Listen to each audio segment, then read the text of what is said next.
Sebelum dieksekusi mati, Brigjen Soepardjo minta ditembak dengan baju militer. Tapi permintaan itu ditolak. Brigjen Soepardjo adalah salah satu tokoh penting dalam kelompok gerakan 30 September yang melakukan pemberontakan pada awal Oktober tahun 1965.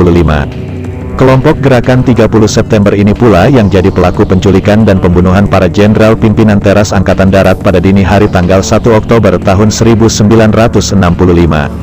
Seperti dikutip dari buku Kronik 65, catatan hari per hari peristiwa G30S sebelum hingga setelahnya, tahun 1963 sampai tahun 1971, yang disusun Kunchoro Hadi dan kawan-kawan. Setelah sempat melarikan diri usai pemberontakan G30S ditumpas, Brigjen Soepardjo akhirnya bisa diringkus tim Kalong yang terdiri dari anggota RPKAD.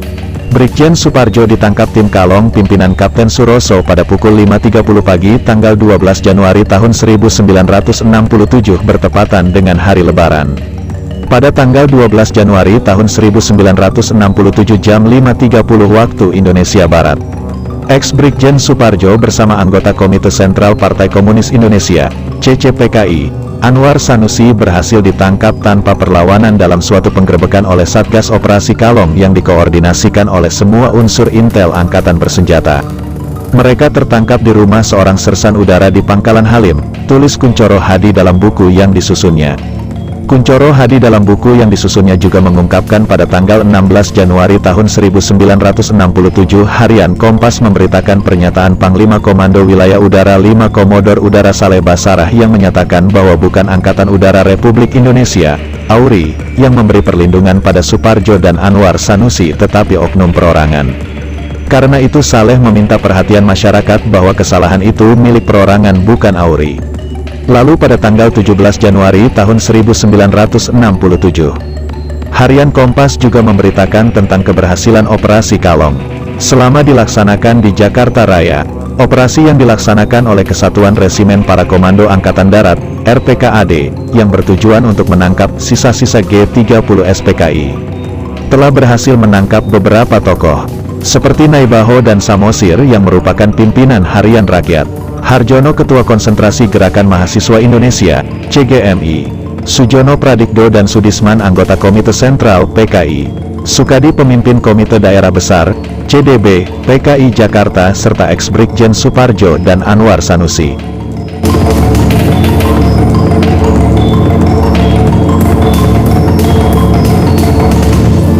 Kemudian pada tanggal 19 Januari tahun 1967 dilakukan pemeriksaan terhadap ex-Brigjen Soepardjo.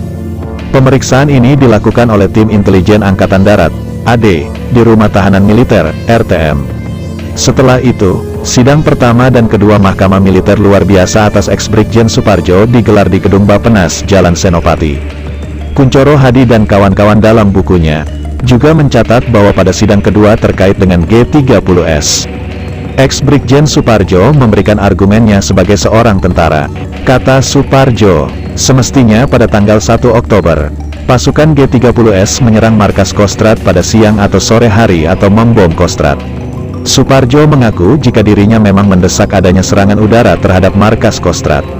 Dia sangat yakin G30S akan dapat menundukkan Nasution dan Soeharto jika serangan dilancarkan sebelum mereka sempat mengonsolidasikan kekuatan pada petang tanggal 1 Oktober tahun 1965.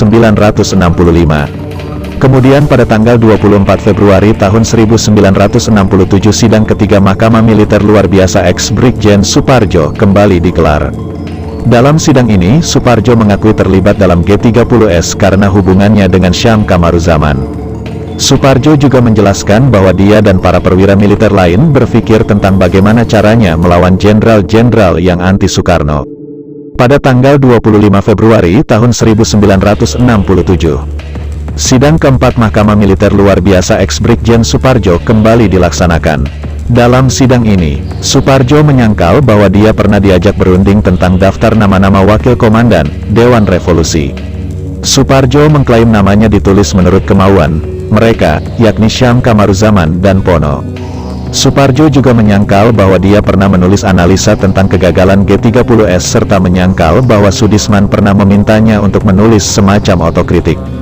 Dalam buku yang disusunnya, Kunchoro Hadi juga menulis bahwa pada tanggal 26 Februari tahun 1967 kembali digelar sidang kelima Mahkamah Militer Luar Biasa ex Brigjen Suparjo. Dalam sidang ini hakim tidak meneruskan bertanya kepada Suparjo tentang dokumen analisa tentang kegagalan G30S yang telah disita. Dalam sidang ini juga mantan Menteri Panglima Angkatan Udara Omar Dhani jadi saksi. Dalam kesaksiannya, Omar Dhani menyatakan bahwa ia mengetahui hari pelaksanaan G30S dari Suparjo. Sementara pada sidang ke-6 Suparjo dihadirkan saksi Sujono.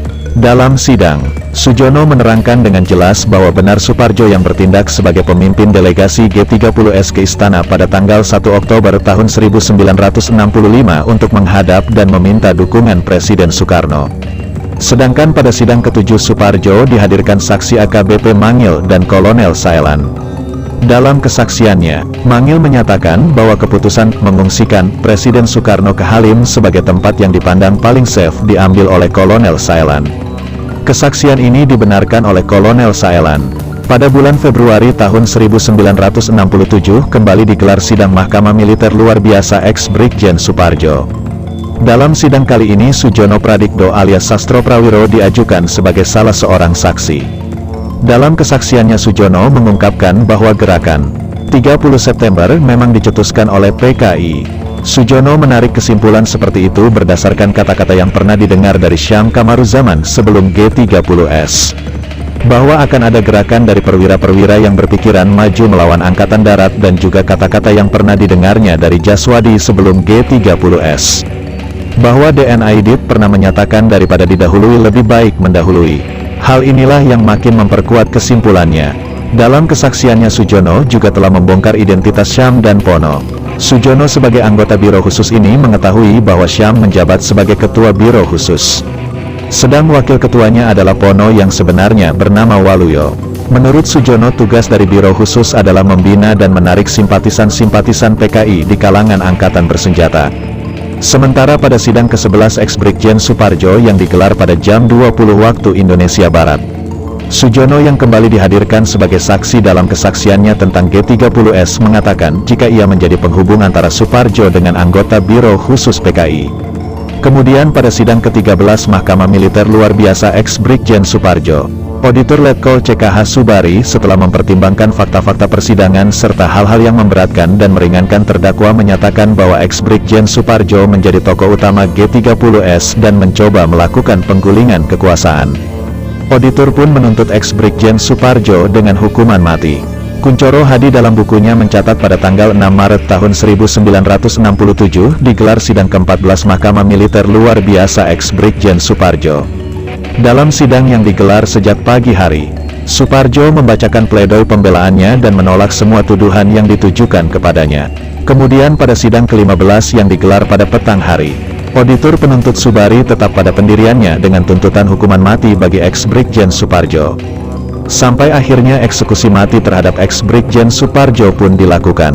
Menurut Kuncoro Hadi dan kawan-kawan, ex-Brigjen Suparjo dieksekusi mati pada tanggal 18 Maret tahun 1967.